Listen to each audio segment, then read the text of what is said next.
Hey, back here on Silver Creek, as promised, to discuss in a little more detail our friend Petrified wood. And here we have a stellar example of agatized petrified wood. It's got some chalcedony properties to it. You can tell this one was buried somewhere rich in minerals, whether it be silica or quartz, a lot of water.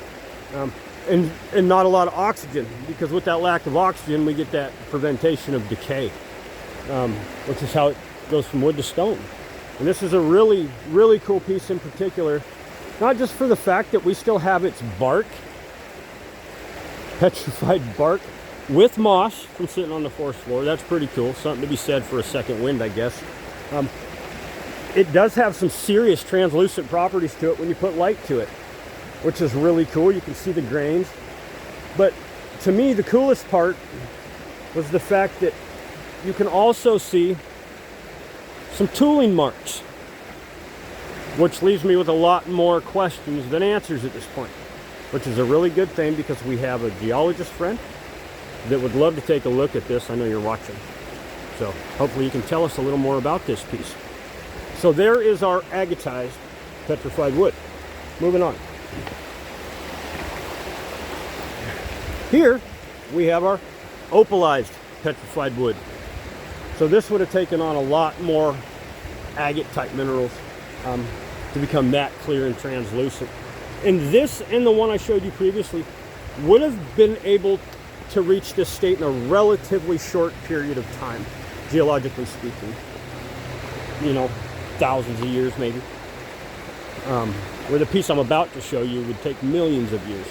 And it's a really cool piece, so stay tuned. But this beauty, I mean, she's a banger. You can see the light through it. I'm not even putting nothing behind it. So there's our opalized petrified wood. No, it's not quartz. This is opalized petrified wood. So, pretty cool, pretty stellar little piece.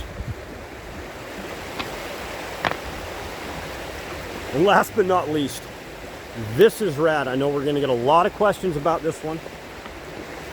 I hope we do. What we have here is petrified. This is not agatized. This is not opalized. Simply petrified. So this was buried in a hurry, whether it be ash or a mud flow. Now, when you think about our geological history and our volcanic history, especially here in the foothills, it makes a lot of sense. This was probably buried in ash or a mud flow. But this is organic material. I think we can all agree on what that probably was. Now, I've had some people tell me this here, potentially petrified palm leaf. Considering we found this above the reservoir, that would actually make a lot of sense millions of years ago, right? So that's a really rad piece, and I hope we get a lot of questions on this one. But that's a banger. So thanks for tuning in. Thanks for waiting on the video. If you haven't already, hit that like button, hit that subscribe button, share it with your friends, and leave us a comment. I get back to all of them. We appreciate the support, and thanks for hanging out.